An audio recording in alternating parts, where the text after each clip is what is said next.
Alright everybody, welcome back to my exploration of the Conjuration perk tree using the Ordinator perk overhaul mod. Okay, so it has been a while since I recorded the last session, so I might be a little rusty first and foremost, but also Connor has been a busy little Breton. Lots has happened off camera between last episode and this one.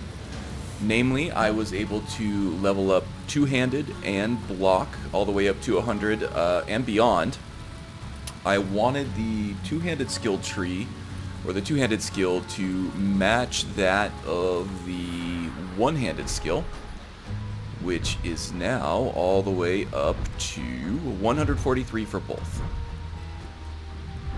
And I wanted to do that, oh yeah, here we go, 143 and 143. And the reason I wanted to do that is so that we could better compare the two in terms of damage output and other things. So, in terms of that comparison, we do have a lot to cover, so I'm just going to go ahead and get right into it. Okay, so I think the way I'm going to form this is that I am going to go through the one-handed perk tree and point out all the things that we've lost. Both in that tree itself and in the satellite synergistic trees, namely alteration and enchanting. There might be some other stuff in there too. So I want to point out all the stuff that we've lost by moving from one-handed to two-handed in the form of the bound battle axe. Then I want to go through the things that we've gained, and then I also want to do a damage comparison between the two. Alright, so let's get right into it, shall we? So, one-handed.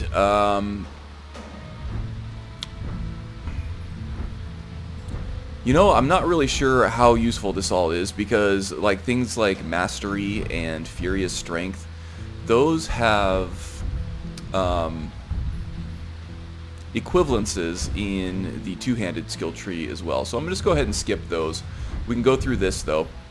So attacks with swords reduce the target's attack damage by 20% for 3 seconds. So enemies are going to be doing effectively 20% more damage against us and our minions. At least the enemies that we are able to hit anyway. So enemies are going to be 20% stronger.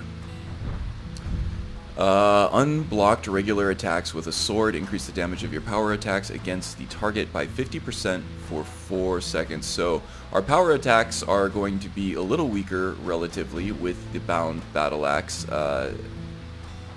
specifically right after a regular attack lands. So the whole combo of canceling a regular attack into the animation of a power attack is probably not going to be as useful. That combo just really isn't as fast with a two-handed weapon anyway. There's still use for it, so you'll probably still see me using it, but our power attacks with a two-handed weapon are going to be 50% less effectively. That was I worded that funny, but I think you get what I mean. I hope you get what I mean. This forward power attack thing, we never really used this anyway. It causes bleed damage. We're not going to get that now. The only time you probably ever saw me use this is when, for whatever reason, I was trying to do a sprinting forward power attack, and the sprint button didn't activate for whatever reason, and then we just got a regular forward power attack. Not too concerned about the bleed damage that we're going to be losing from this. Sideways power attack, I don't think I've used this once. I probably won't use it much. Sideways power attack is a bit more effective with two-handed weapons, and we'll get into that a little later.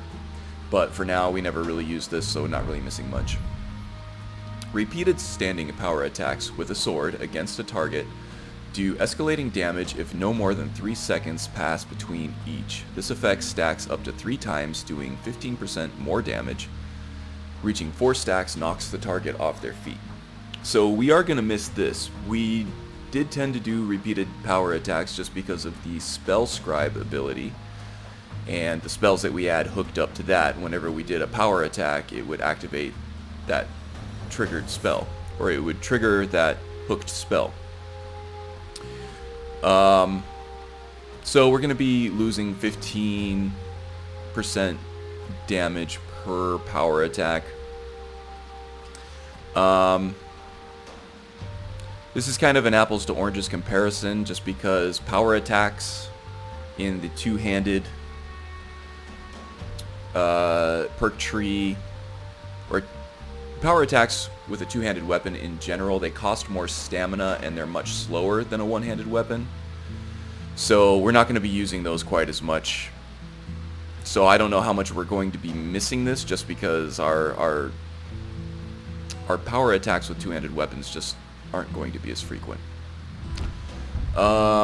Slaying enemies under the effect of Clash of Champions restores 100 points of stamina. Now this happened quite often. I've never really noticed it happening, but that condition is, or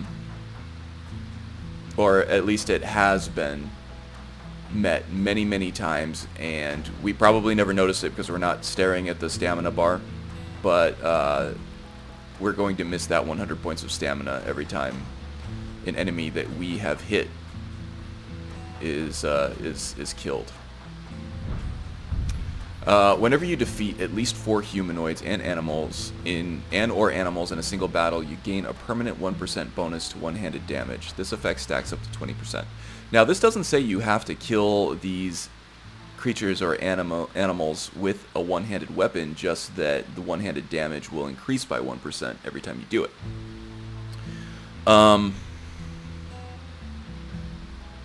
So we may still progress toward that 20% one-handed damage, even though we're not using one-handed weapons. But the bonus from this, which, let's go ahead and take a look at that now, if it shows up in active effects. I hope it does. Ooh, let's see, source.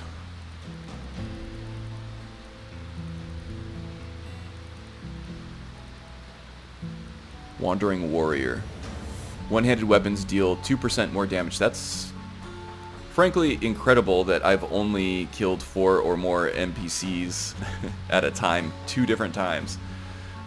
So yeah, 2%, we're not going to miss it. At least not yet. Just make sure I'm reading that right. This might be another, yeah, 4 or more humanoids or animals in a single battle. I feel like that's happened quite often. At least a lot more often than 2 times. So this might be another instance of a script just not firing. This tends to happen in Ordinator when you have a whole lot of active effects, especially scripted ones. Some of them just tend to not fire and just not happen. So there we go. Quick overview. Enemies are doing 20% more damage. We're doing 50% less power attack damage. These 2 we don't care about. 15% less damage with each successive power attack.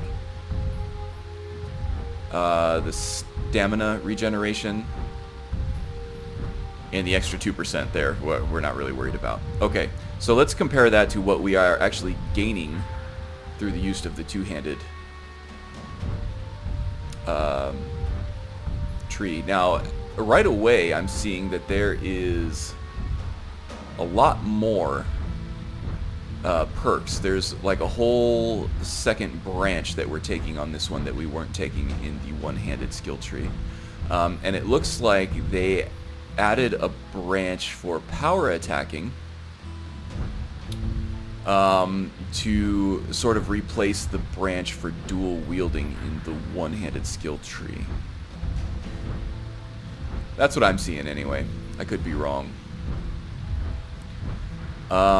Just because there are sort of less ways you can combine, you know, shields, empty hands, spells in your offhand with a two-handed weapon, just because there is no offhand in a two-handed weapon. Both hands are filled up, so it looks like they fleshed out power attacks a little bit more. So let's go down the main axe skill tree first. Well, actually, let's do the stamina stuff first. So, stamina cost of power attacks with two-handed weapons is reduced by 20%. That's great, but I think we had an equivalent over there in the one-handed as well. Two-handed power attacks deal up to 100% more damage below half health. The damage bonus increases as your health decreases. Now, I was kind of torn on whether or not to actually take this perk, just because Connor doesn't spend a whole lot of time in low health, at least if we're playing him right. The issue is that Connor is still very squishy. His health pool is still very low, especially for who is now a dedicated melee fighter. So a lot of times we get hit once by a strong attack and we're dead regardless. The other part of this is that, this is why I decided to take the perk, is that now that we don't have a ranged spell in our offhand that we can take advantage of, we have become a dedicated melee warrior. And because of that, we're going to be spending a lot more time in harm's way, so I figured we may as well get a damage buff if we are hurt. The other part of this is that two-handed weapons are much slower, so if I'm throwing out a two-handed power attack, which, you know, can take upwards of 2 seconds to come out fully, you can get hit in that startup animation before the attack becomes active. So in this case, if you get hit during like a power attack, that power attack is going to do 100% more damage if that hit takes you down below half health. Which it could. Very situational, but doubling your damage, hey, hard to say no to that. Okay, let's go up the axe branch here. So battle axes do bleed damage. The swords tend to, in Ordinator anyway, they tend to reduce incoming damage from enemies. So enemies that you attack with a sword get a nerf to their damage output. So we're getting bleed damage here. That's something we weren't doing a whole lot of with the one-handed sword because of the forward power attack requirement for that one. So here we're doing an additional 4 points of damage per second for 3 seconds to living targets. So 4 points of damage per second for 3 seconds. That's only 12 points of damage total. But when the bleeding stops, they take damage equal to 30% of the health they lost while bleeding. That's a bigger one. So they bleed for 3 seconds. And if they get hit again within that 3 seconds, that counts toward the health that they lost within that 3 seconds. So the math on this is really complicated. It's going to be hard to compare back to one-handed. But I would say that this 12 points of bleed damage is largely negligible, especially at legendary difficulty. But damage equal to 30% of the health they lost while bleeding, that could be huge. Let's take a quick look at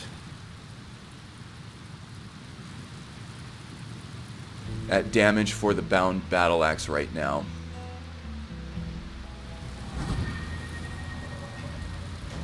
And where we're standing here with that.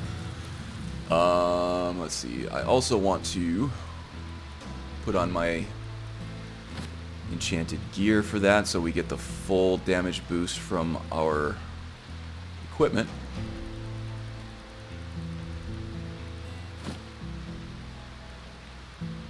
Okay, so 157 base, well, not base damage, but boosted damage for a regular attack with a bound battle axe. Sounds pretty good. 30% of that is around 45 damage, I believe.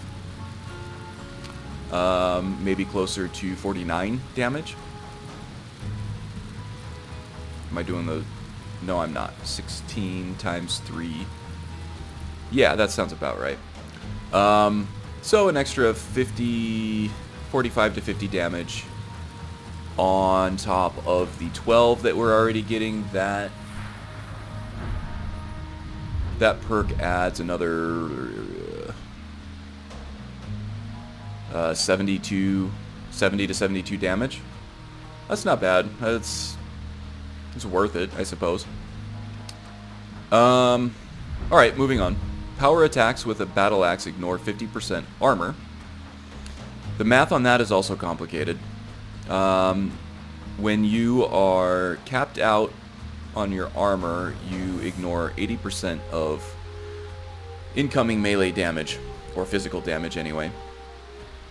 So 50% of that would be 40% damage reduction. So against an enemy who is capped out on their armor rating, hitting them would be the equivalent of a 40% damage boost to our axe. So we're getting another 40% here, which is good. Forward power attack. They execute targets below 30% health, delivering a critical strike that deals 20 times critical damage.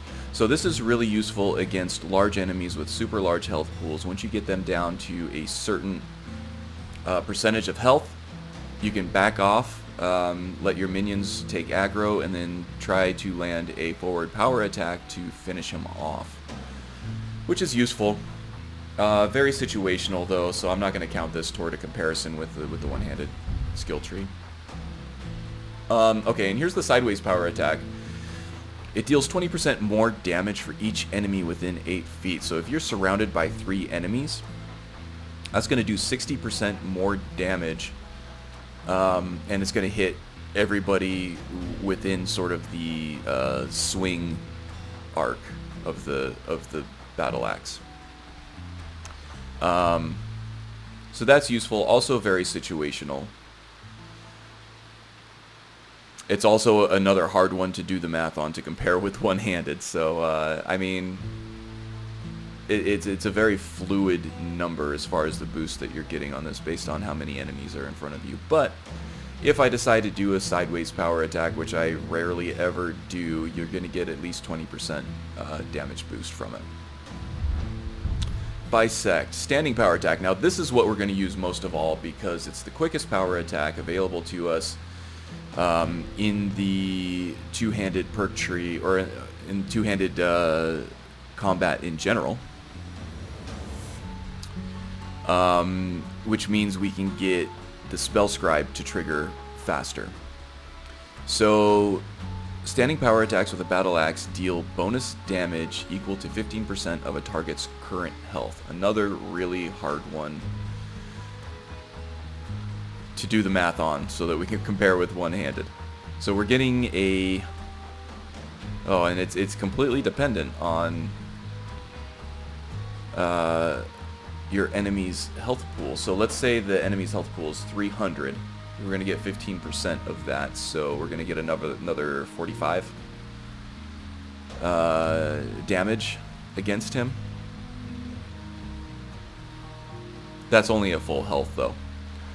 To make it easier, we can assume that everybody that we're hitting, for the most part, is going to be at full health, even though they never really will be because the minions are drawing aggro for doing it right. So this will never equal a 15%. The full 15%. Yeah, that's a tough one to do the math on. I don't know how to compare that with one-handed. It's very complicated, this two-handed skill tree here with Ordinator. Bashing with a battle axe to interrupt an attack before it hits allows you to follow up with a power attack within 2 seconds to knock them to the ground. This is great. It adds some crowd control. We are doing a lot of bashing with two-handed weapons because it is both the fastest and the safest attack if you're using a two-handed weapon. I bash all the time when I play with two-handed weapons, just because even a regular attack with a two-handed weapon takes forever. You're going to get interrupted, you're going to get bashed out of it, especially if you're running a combat mod like Wildcat, which changes up the AI to be a little tougher and to block and bash you a little better. I find with using block bashing with a two-handed weapon, it comes out very quickly, and the enemies rarely have time to interrupt you or to block that attack. And if they do block it and it's not a timed block, it's completely safe. They can't stagger you through that, and they can't land an attack while you're staggered. So this doesn't really add any boost to damage, but it does allow us to stun lock our enemies. If an enemy is knocked down, they cannot block, they cannot attack. All they have to do is eat our attacks the entire time they're getting up, and they take forever to get up. Even with the Wake Up, Get Up mod that I'm using that makes that faster, you can still get a couple really good power attacks in there as they're trying to get up. Slayer of 1,000 Suns. In combat, two-handed weapons deal 5% more damage for each humanoid or animal you have slain in the previous battle, up to 40%. So to get that full 40%, you would have to have slain 8 people in the previous battle.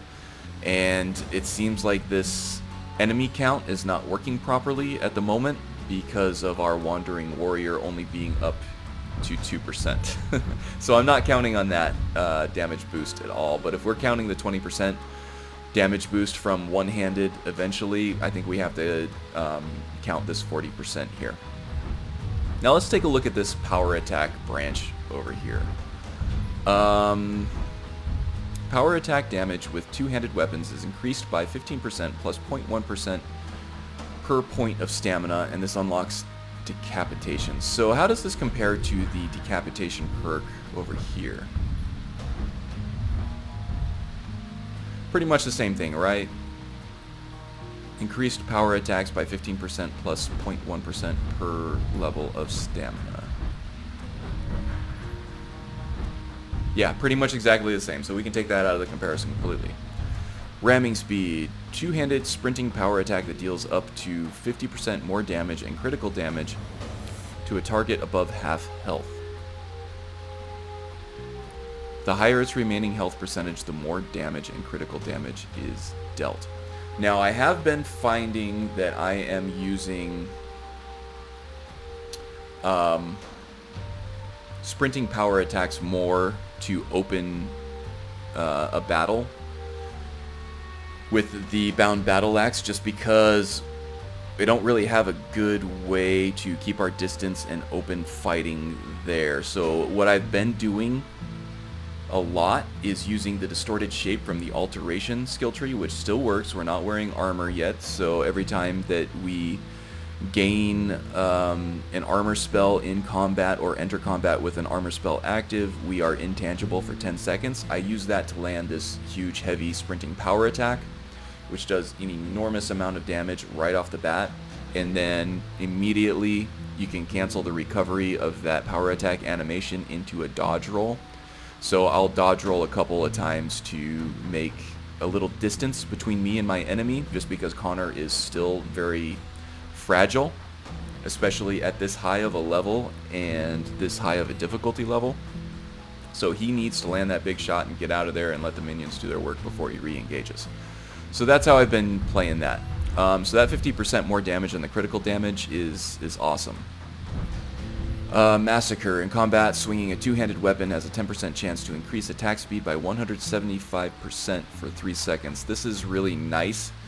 It doesn't trigger all that often, but when it does, you get almost a double attack speed, which is pretty nasty with a two-handed weapon.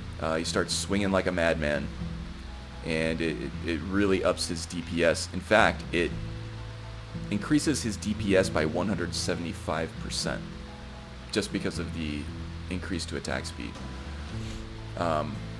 So it's just hard to take advantage of it because it's really hard to recognize on the fly in the heat of a battle when that this is triggered, because there is no visual indication other than he is just swinging the battle axe a lot faster. So you have to take advantage of it when you see it, and it takes some reaction timing for it.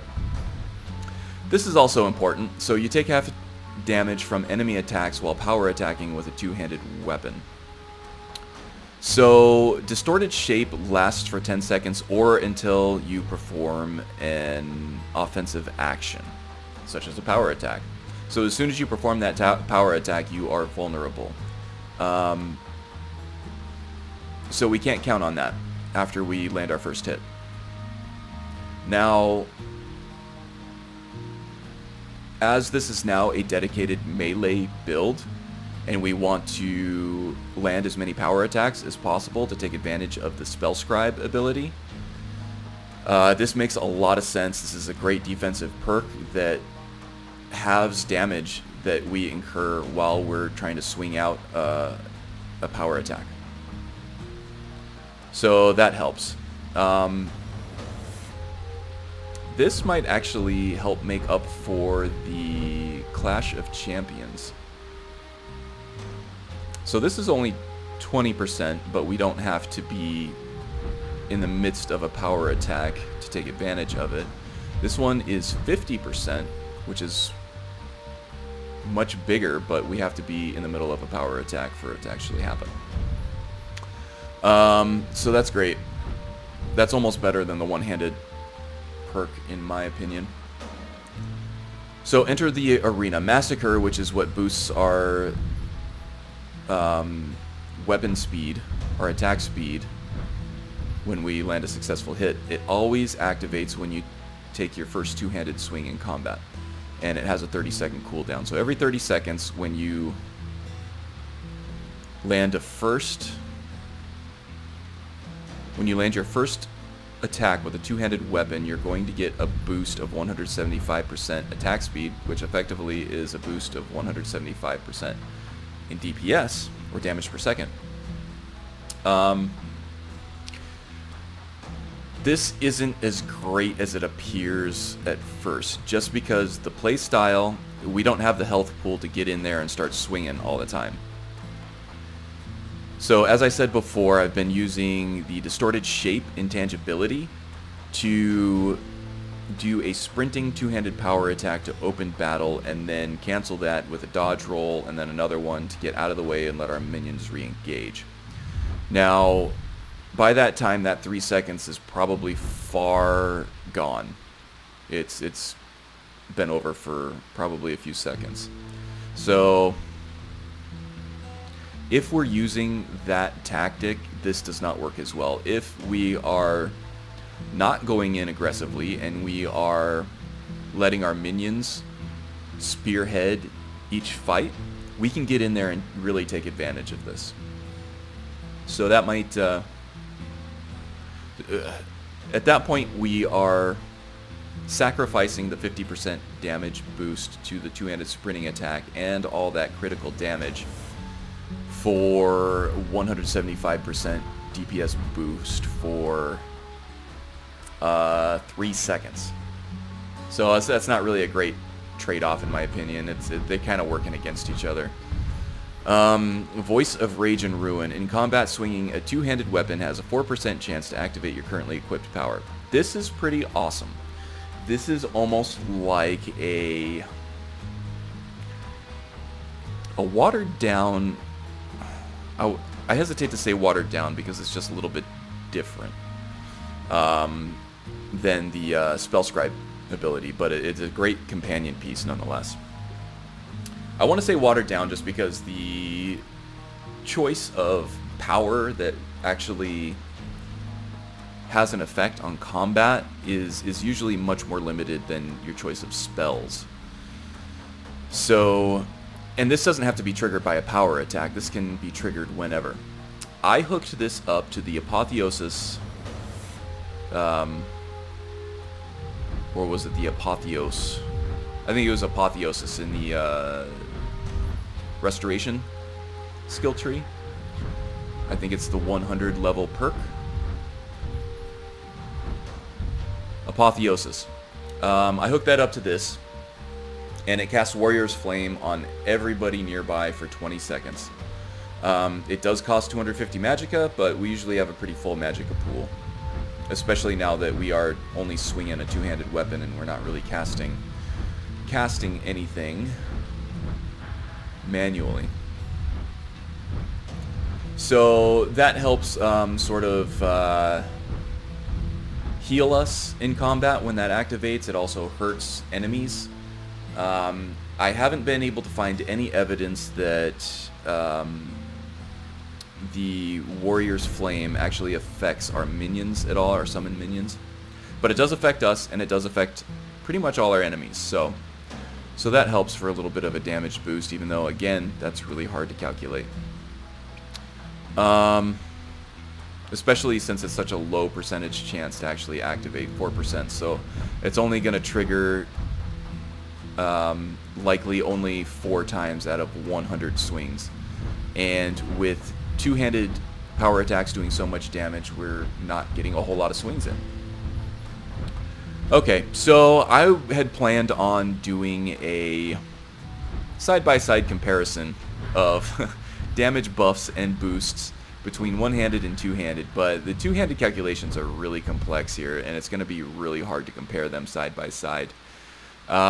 It looks like for the most part there's an equivalent in one tree, in each tree. So they're pretty equal, I would say. The playstyle for two-handed weapons changes a little bit to be more power attack oriented, I would say, but we were already very power attack oriented in the one-handed skill tree because of Spellscribe.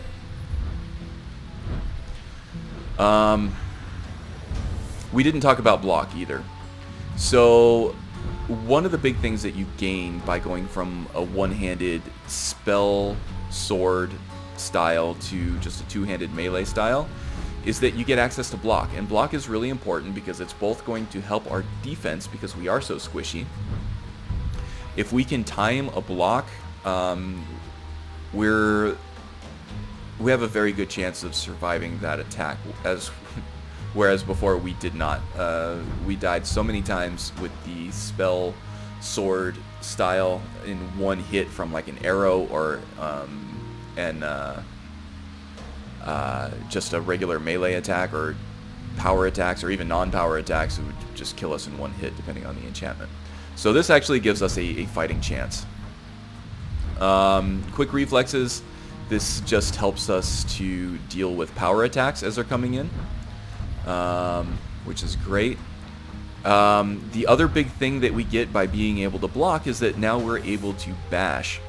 Bashing is very important, as I mentioned, for two-handed weapons because bashing is your fastest attack and it's your safest attack.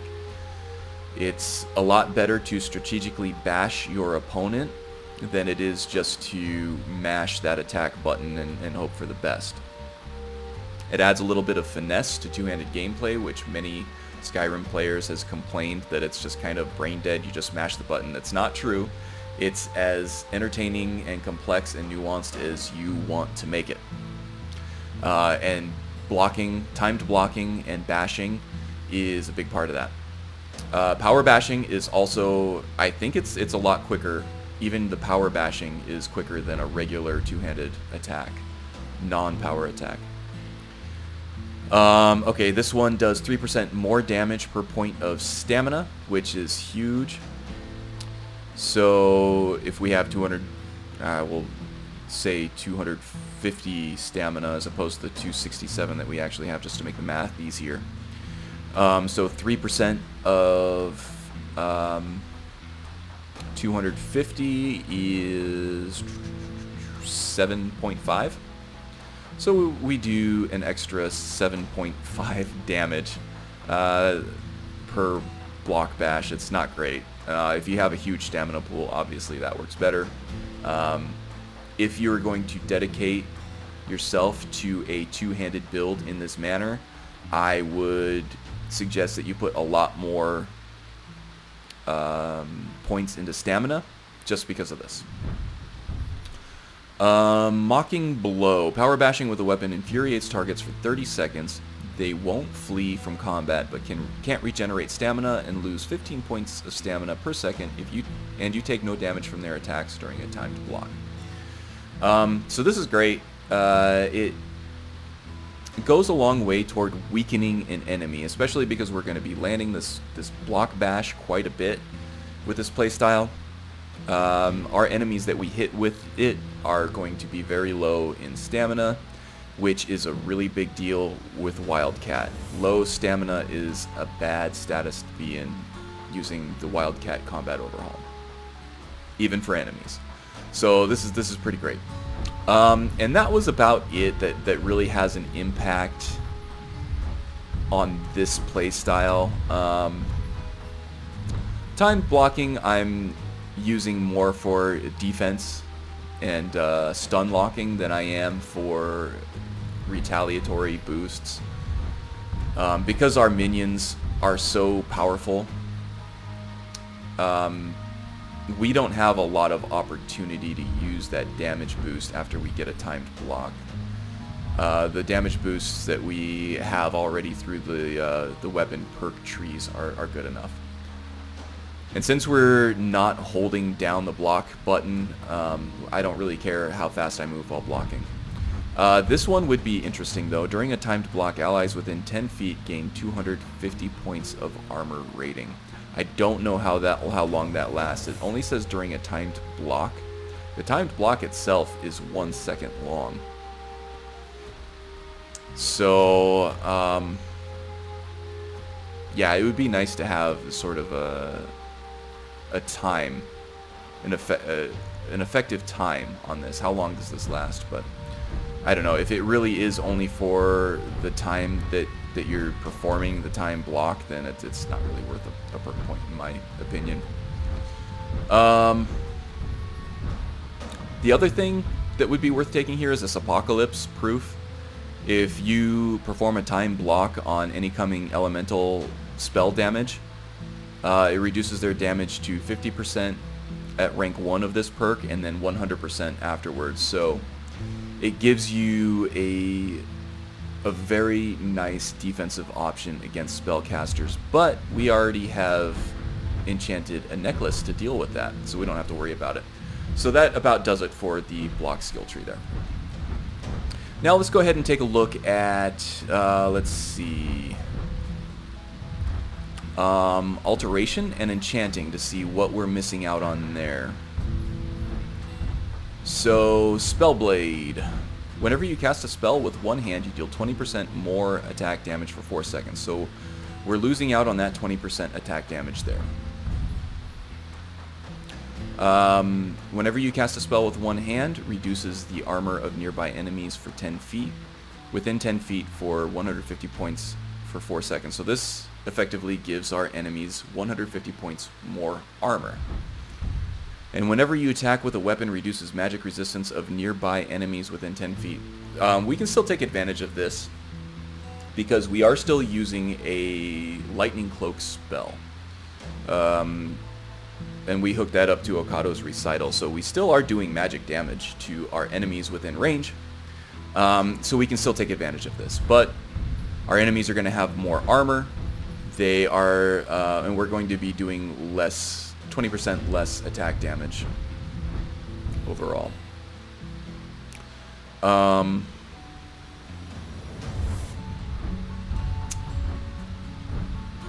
Don't see anything else that is going to affect us here in this tree. Okay, so there was one more thing in enchanting, and that was Might and Magic, I believe.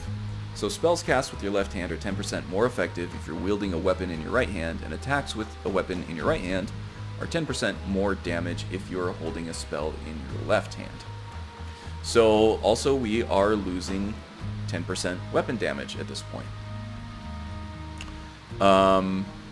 So that's 30% altogether from these satellite synergistic skill trees here. So we're losing that 30%. I would say that buffs and nerfs are pretty much equal between one-handed and two-handed, those perk trees themselves.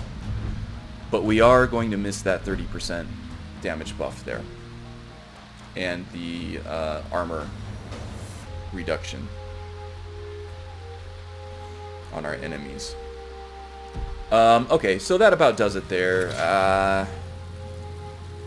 minus the differences between one and two-handed, the one and two-handed trees, we are losing 30% damage. Weapon damage. So let's move on now to direct damage comparison between the bound sword and the bound battle axe. So this is the bound sword. Let's go into our inventory and check out how much damage this is doing unbuffed.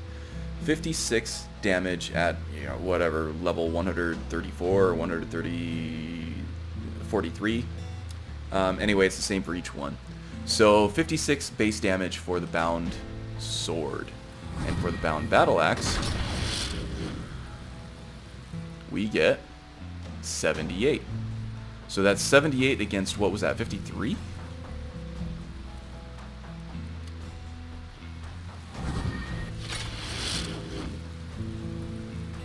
$56. So effectively we get 22, a boost of 22 to our base damage. So let's think about this here.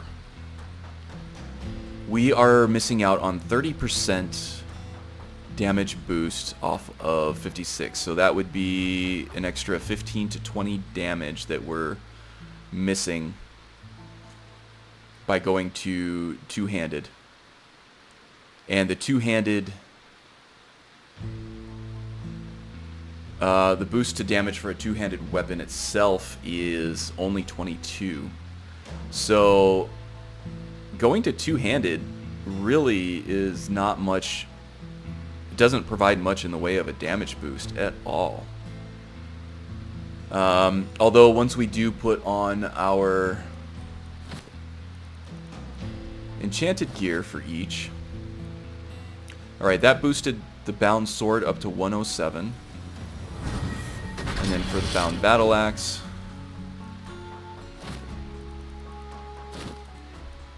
that boosted up to 157.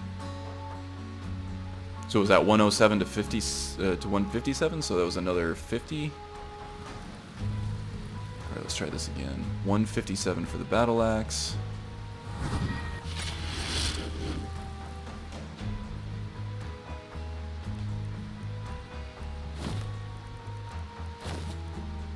$107, yeah, so we get an extra 50 damage on with our boosted gear for going to two-handed, and 30% of 100 is another 30, so we're really only getting about 20 damage per swipe overall. Now that isn't a one-to-one comparison because the attack speed, because of two factors actually, the attack speed of a one-handed weapon is much faster than the attack speed